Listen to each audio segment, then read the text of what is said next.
Hey, what's up, everybody? Sorry for the long drought of no videos. I've had some family stuff and, Christmas, holidays, all that sort of stuff. Work's been busy. But today I had an opportunity to get out and fly my old mCPX. It is a collective pitch helicopter, one of the first micro collective pitch helicopters. And back when I first got it, I never really got very good at flying it. For some reason, it just never quite clicked in my brain. I could fly simulators and I could fly 3D collective pitch helicopters upside down and stuff, but when I went to go fly, I could just barely get over a hover.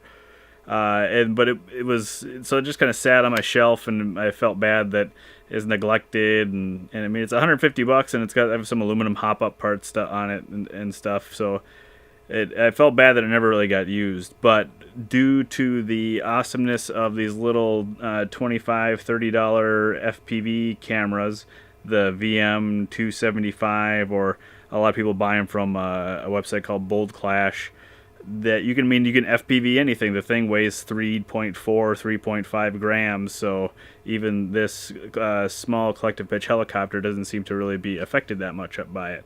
A lot of people online said it was just going to be a lot of vibration and it wasn't going to be a very good experience, but it outside in about 10 mile an hour or 15 mile an hour winds, it actually worked pretty good, and I was able to fly it around the yard a little bit.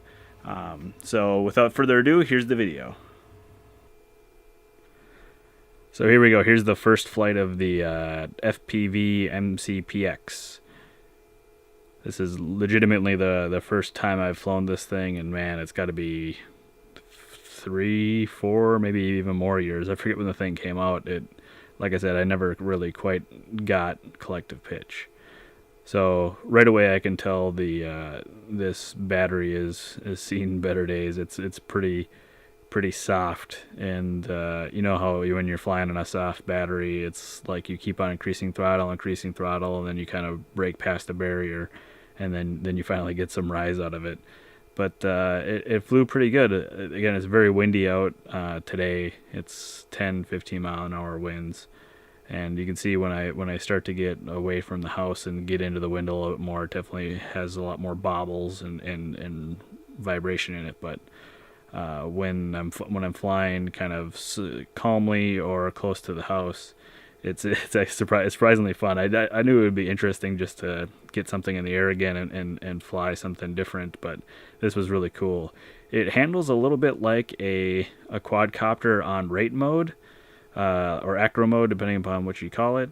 But it's a little different. It just has a different characteristic, which made it kind of fun to fly.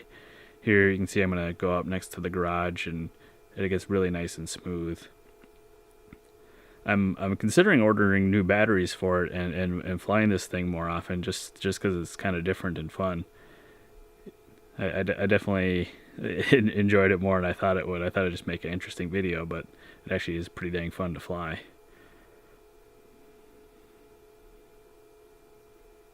So if you got an old helicopter or old plane, I highly advise grabbing a camera and throwing it on there. Oh yeah, here you can see the shadow on the driveway. It's kind of cool. I'm so used to seeing a quadcopter shadow whenever I'm flying FPV, to see a different shadow on the ground is kind of interesting. It's kind of like the first time you see yourself in a mirror when you're flying FPV. It feels weird. I hope you liked the video, guys. Maybe that inspires you to go out and buy a small FPV camera and put it in an old craft that you have sitting in a box or sitting on the shelf, or something that you just don't really use very often. I think a lot of us that have gotten into FPV kind of see line of sight is not as exciting anymore, because I mean FPV is just so cool. So yeah, go grab a small camera, wire it up to the 1 cell voltage, or wire it up to your receiver for 5 volts. Most of the small cameras work anywhere from 3 to 6 volts, so you should be fine. And fly it again. Breathe new life into something that you've already got on the shelf. And stay tuned to my channel. I'll be reviewing this new X-ray tilt quad. It's kind of a cool idea. It's not a new idea, but I think this is probably one of the ones that do it the best. Instead of tilting the quad with differential speed and moving forward like this, it actually tilts the rotors. You can see the gears and the servo on there. It actually tilts the rotors itself, so the craft itself doesn't have to pitch very much, but you still get that fast forward flight. And so you kind of, it's a little bit different in the way you mount the camera. You don't have to angle it as much. So stay tuned. That review is coming up soon, and have a great day.